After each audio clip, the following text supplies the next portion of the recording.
Assalamu alaikum wa rahmatullahi wa barakatuh. Barkanmu da sake kasancewa cikin wannan shiri. Sahabinmu na yau shine Dirar ibn Azwar al-Asadi, mashahurin jarumin sahabi, masanin doki kuma gwani wurin yakin kai da kai.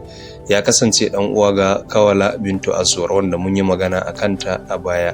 Ya yi yaki musamman karkashin Khalid ibn Walid. Dirar ya kasance daga kabilan Banu Asad kuma gwani ne wurin yaƙi tun kafin zuwan musulunci.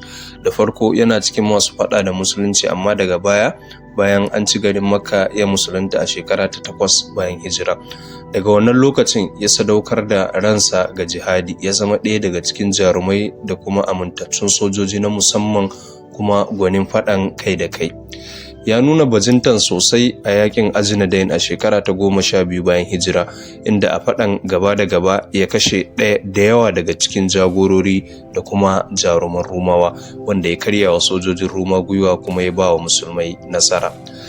Ya yi yakuna da yawa a ƙarƙashin Khalid, kamar su yakunan Ridda, cin galaba akan Iraq da yankin su Syria, kuma ya taka rawar gani a yakin Yarmouk inda ya jagoranci hare-hare ƙarƙashin Yazid ibn Abu Sufyan, kuma suka kutsa cikin abokan gaba suka hana su samun wurin guduwa har musulmai suka samu nasara.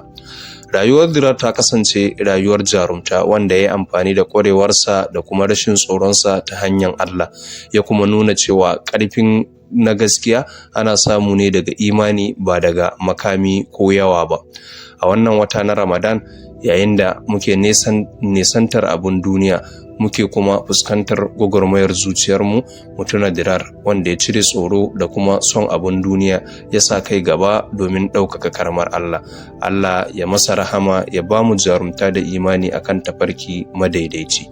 Jazakumullahu khairan. Wassalamu alaikum wa rahmatullahi wa barakatuh.